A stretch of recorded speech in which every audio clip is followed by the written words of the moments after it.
Denny Hamlin vowed to step up this season and make a serious run at the championship. After this Saturday, he's one step closer. This is your NASCAR report. It's getting exciting, right?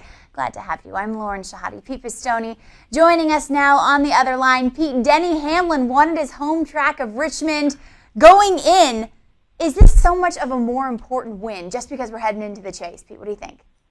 I think it is, Lauren, and we've looked at past chases where guys go into the chase on momentum, and Denny Hamlin couldn't have more momentum than winning that last race.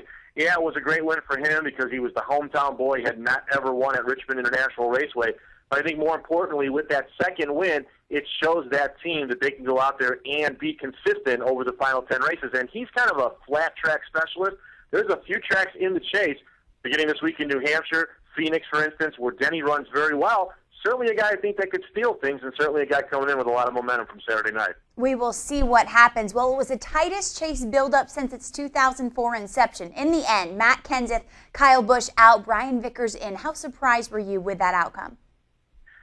I got to be honest with you, Lauren. Out of the three candidates of Kyle Busch, Matt Kenseth, and Brian Vickers, with all due respect, I thought that Brian Vickers was probably the least likely of those candidates, basically based on past experience at Richmond International Raceway.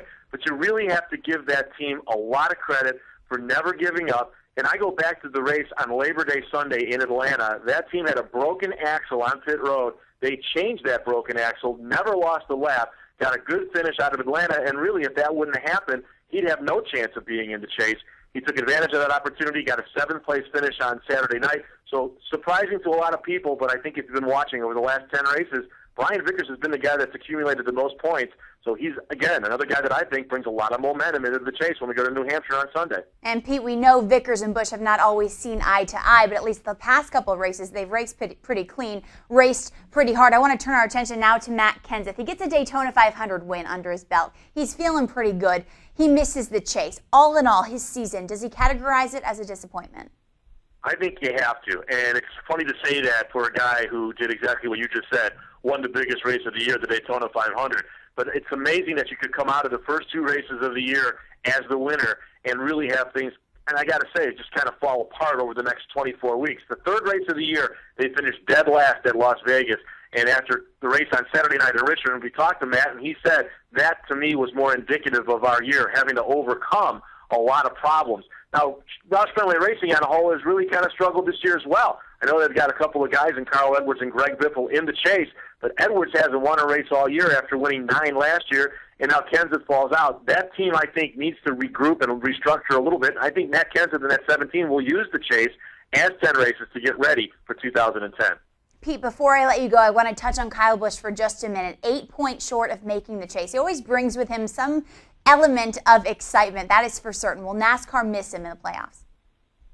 I think that because of the way the NASCAR playoff season is structured, Lauren, yeah, they would like to have him in there running for a championship because he is a guy who moves the needle and is a lightning rod. But he's going to be in every one of the races down the stretch in those 10, even though he won't have a chance to run for a championship. We saw back in 2006 the same exact thing happened to Tony Stewart. He didn't make the chase and couldn't run for a title, yet he won 3 races of those last 10.